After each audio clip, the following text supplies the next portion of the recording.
समाज के अंतिम व्यक्ति तक विकास योजनाओं का पहुंचाने में कानून के साथ व्यवहारिक पक्ष का भी ख्याल रखना बेहतर होगा।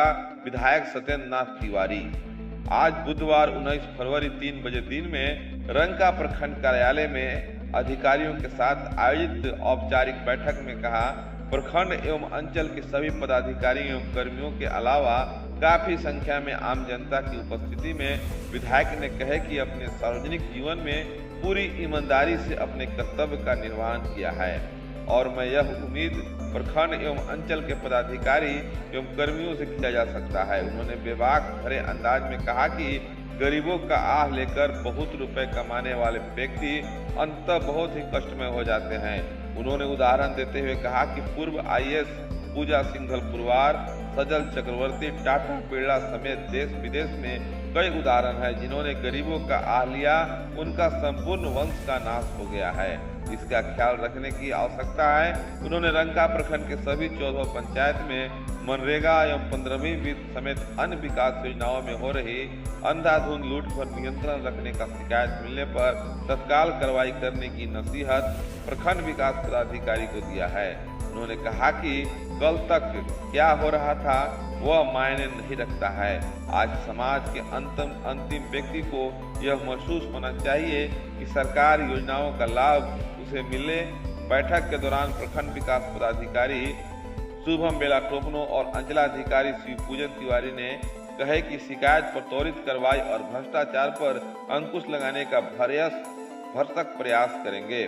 विधायक ने कहा कि आवश्यकता पड़ने पर भ्रष्टाचार पर अंकुश लगाने के लिए विधानसभा की कमेटी से जांच कराकर दोषियों के विरुद्ध कार्रवाई की जाएगी।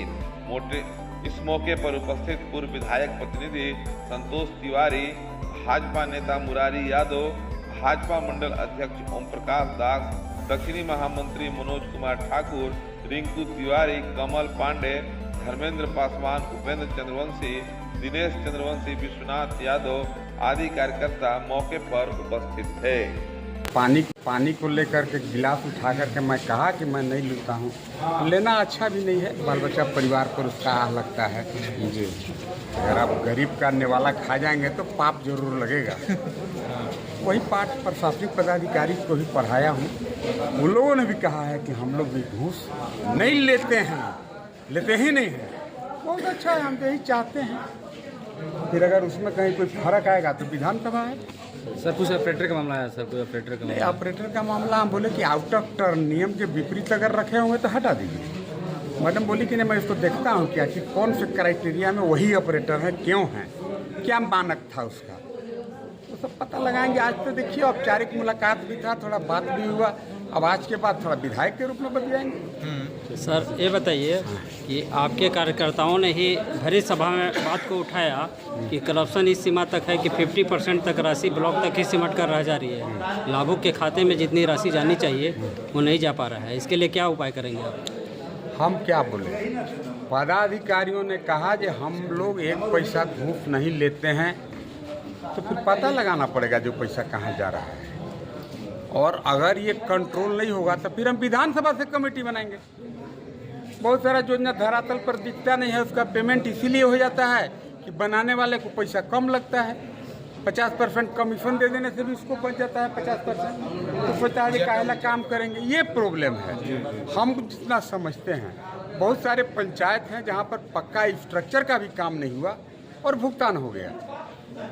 उसके लिए क्या उपाय है आपका? उसके लिए जांच करके दोषी पर FIR कराएंगे, जेल भेजेंगे। वो स्ट्रक्चर बनवाएगा या तो जेल जाएगा। रंका में 30 वेंडर हैं और उनके खाते में राशि सरकार के जो मानदंड है उसके विपरीत जा रहे हैं राशि। इसके लिए क्या होगा? नहीं, उसके लिए बात हुआ, मनरेगा के गाइडलाइन में है कि भाई डायरेक्ट लाभुक के खाता में पैसा जाना चाहिए। तो फिर ये बीच में वेंडर क्या है, क्यों वेंडर को देना चाहता है सरकार?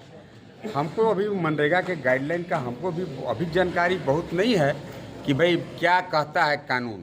अगर एक्ट में है कि वेंडर को नहीं सीधे बेनिफिशियरी के खाता में जाएगा तो जाएगा। मैं इसको पूरे राज्य में सुधरवाऊंगा। रंका हाई स्कूल के जो फील्ड बनाया गया था उसमें भी अपने मनमाने ढंग से उसके खाता को क्लोज कर दिया गया है। मनरेगा का काम था। वो तो हम नहीं जानते हैं ज़्यादा, हम तो आपको मालूम है कि चुनाव का जीत गया कि बेरामे पड़ गए, डाइन लाखवा दिया। इसलिए हम घूमबे नहीं किए, हम पहले बार अबे किए हैं, निकलबे किए हैं। और वो स्वस्थ अभी भी हैं। ये लगा कि महाराज आदमी फेसबुक पर गारागारी कर रहा है, लिख रहा है, कह रहा है जब बीमार नखवा मर्दे जाके सूतल हवा, डरे घूम रहे हैं मंदारिन। मैंने विपक्षी हमारा डरवा के घुमा रहा है, बताइए। नहीं, आवास पर भी मामला आया। हम बोले देखिए एक घर दो घर कह के आप ऐसे आउटराइटली रिजेक्ट मत करिए। गरीब लोग है, कहीं से ईंटा ले लिया, 4 टुकड़ी ईंटा ले आया, सीमेंट ले आया, रॉड लाया, मान लीजिए कोई छोटा सा रूम ढाल दिया तो आवास हो गया। आवास का क्या परिभाषा है? आवास का परिभाषा है शौचालय होना चाहिए, घर होना चाहिए, दूरा होना चाहिए, डाइनिंग के लिए जगह होना चाहिए। अब ये कोई रूम बना दीजिएगा तो आवास हो गया? तो वो आवास नहीं है। मोदी जी कह रहे हैं कि जिसको आवास नहीं है उसको देना है। और आवास का डिफिनीशन है कि 2 रूम होना चाहिए, थोड़ा बरामदा होना चाहिए, थोड़ा छज्जा होना चाहिए, थोड़ा खिड़की होना चाहिए, उसको ही आवास कहते हैं। ये नहीं जो 5-10 फुट बाई 10 फुट के को ढाल दिया किसी तरीका से ईंटा उटा खोज के, बस वो आवास हो गया। नहीं, मोदी जी ने कहा है कि वह आवास नहीं है। आप आवास के डिफिनीशन को पढ़िए ना भाई, वह डिफिनीशन है आवास का। हमको लगता है कि रंका के 90% आदमी जो बेनिफिशरीज हैं, जिनको आवास मिलना चाहिए, इसका लाभ उन्हें मिलेगा।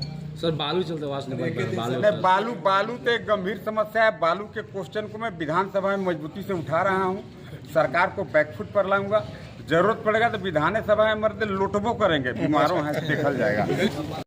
सबसे आगे सबसे पहले रंका के प्रखंड की खबर पाने के लेकर रंका की आवाज को सब्सक्राइब करें एवं बेल घंटी को दबाएं। सबसे आगे सबसे पहले रंका प्रखंड की खबर पाने के लेकर रंका की आवाज को सब्सक्राइब करें एवं बेल घंटी को दबाएं।